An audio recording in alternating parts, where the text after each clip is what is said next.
Thank you, Senators, Representatives. John Rule from the Circles campaign of the Mid-Ohio Valley. I just wanted to share with you for information about this national campaign that I'm involved in, starting the first site here in West Virginia, here in the Parkersburg area. It's called the Circles Campaign, and as I say, it's a national campaign that works to address poverty, adding a new dimension to how poverty is typically addressed. A lot of times in communities, addressing social issues like this creates a dynamic of us and them. And as most of us know who are serving the poverty population in this area specifically, it's not an us and them problem. It's a we problem. We share space. We share resources, we share our community together. And so Circles works to carve out space for us to directly address the us and them dynamic. And the way we do that is we create educational opportunities for folks who are in poverty. There's a 12-week class that they go through, and again, this is a national campaign. There's a 12-week class that they go through where they learn kind of mindsets that can keep people in a cycle of poverty, specifically those who are born and raised in poverty. Think about the world in a way that can keep that cycle going. And so we work to address that and expose those things. We also talk about different ways of speaking and different ways of being in the world. There's also training for people who are in upper and middle income. Bridges Out of Poverty is a nationally accepted and celebrated curriculum done by Ruby Payne. Yes. So we work to share her work with the community to address those same type of mental models.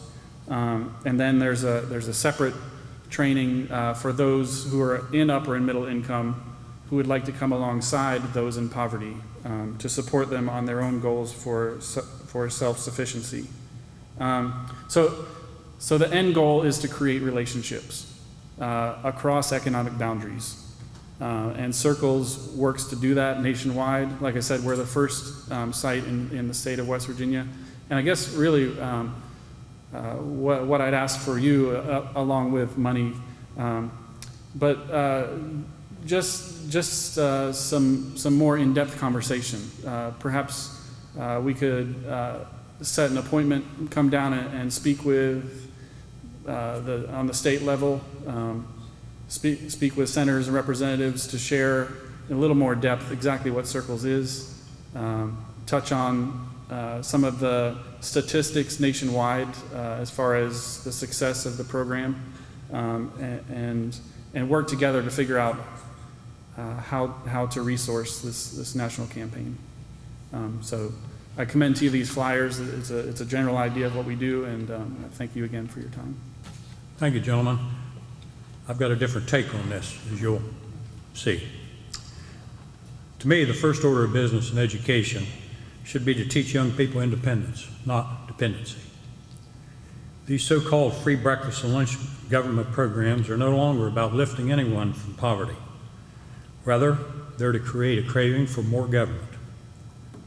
It's how government expands, and that's their business, and I understand that. What happens when these government programs like this come about, we're wasting our resources providing meals and programs for people who do not need them. And it's admitted that this program's goal is in 2015 to provide free breakfast and lunches for every school child. And we could use those resources for people who really need it, the poor. They unsuccessfully tried, thanks to our Board of Education, they lost, tried to force the community eligibility option on Wood County schools, which would have fed all children in certain districts and only the low income in others.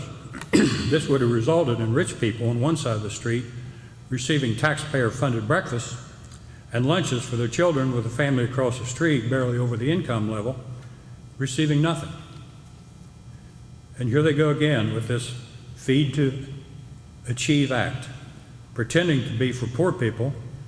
They admit that their goal is to feed these all school children by the fall of 2015. This is not a noble goal, to have government feeding people who have the means to feed themselves.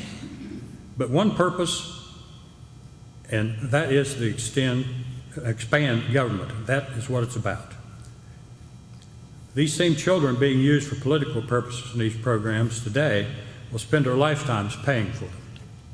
It's shameful and it's destructive. It's just plain un-American. This is not what this country is about. Do we not remember the warnings of our founders about the destructive forces of allowing a powerful, uncontrolled government? It teaches children dependency, and that the government's there to provide for their needs. When every child, regardless of family income or economic status, is enticed into these programs, it doesn't say government is here as a safety net, nor for a temporary handout. Rather, it's a handout. And this has nothing to do with education. It has everything to do with teaching and creating reliance upon government. And it's one of the reasons we see our country approaching a financial Armageddon. It's a false narrative that this is about the children, or that it's about feeding poor. If it was truly for the benefit of those needs, why are we here with the stated goal of feeding all children? Let's leave the private charities to do their own work. When they accept government into the fold, they invite the devils of corruption and an unending bureaucratic nightmare.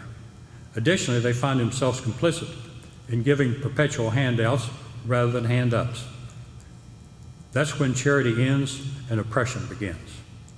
I've even heard the ridiculous argument that when everybody receives these free meals, no one will feel uncomfortable, different, or ashamed. The ones that should be ashamed are the peddlers of these destructive programs. These type of programs unravel the very fibers of our moral and responsible society.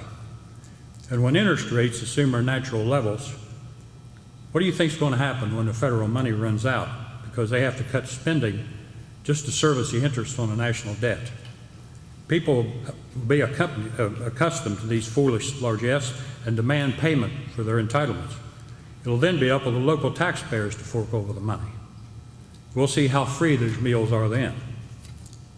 This trolling schools and playgrounds to try to grow and expand government, to me, sounds a lot like drug dealers doing the same thing to create dependency. And that's what we're doing, gentlemen. Thank you. I'm the director of the health department here. The Mid-Ohio Valley Health Department is the only regional health department in West Virginia. Besides Wood, we also have Pleasance, Ritchie, Roane, Calhoun, and Wirt.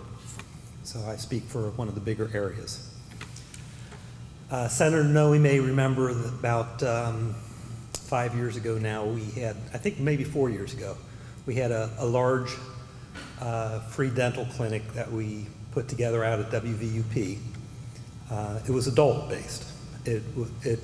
We got dentists in from all over the country, and we saw 1,300 people in 2 days. The need for dental services is just incredible. And we have developed that into an adult program. And I know this is not about adults, and I'm not going to stay on adults. Although I will make an aside to say that since we have started this program, we've seen a drop in emergency room attendance or visitation for oral health complaints that would pay for the program. And I would enjoy a conversation about this at a later date. Right now we have 24 local dentists that volunteer time out of their office to see people that have financial need. People come into the health department, we screen them, and we place them with dentists. And it's a wonderful community-based model. But what we're seeing are an enormous amount of people that drink pop all day long. And if I asked you, Senator Cookman, what causes cavities when you drink pop? Sugar. No. That's what everybody would say too, is sugar. And it's not the sugar, it's the acid. That's a trick question. It is a trick question. And I picked on him instead of you. Thank you. He would have known the answer. The acids in these drinks erode your tooth enamels away to the point where you end up with a rotten mouth by the time you're in your 20s. How do you get a good job when you're in your 20s and you have bad teeth? We'll let him answer that. $4 billion a year out of SNAP is spent on pop. And we have to stop this. As a state, it's unconscionable to let our tax dollars be spent on products that have no nutritional value. SNAP stands for Supplemental Nutritional Assistance Program. There is no nutrition in pop. And not only is there no nutrition, but it's, of course, people claim that it's linked to obesity. I think there are a lot of other things that cause obesity too. I find that one a little harder to justify. But it is certainly linked with tooth decay, and we do not fund adult dental programs, and these problems don't appear with kids until they're in their 20s, beyond the point where CHIP takes care of them. We are trying now to work with the state to ask the USDA for a waiver for West Virginia based on oral health, to say that we could have the ability as the state to say you cannot buy pop with SNAP benefits.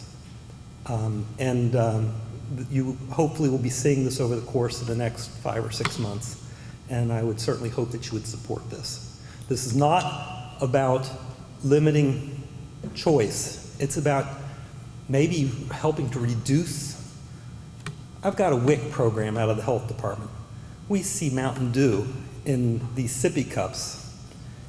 And you know, what chance does a child have to be successful in life when they have their teeth gone by the time they're 20? So for me, it's a social justice issue, and I hope you'll support that.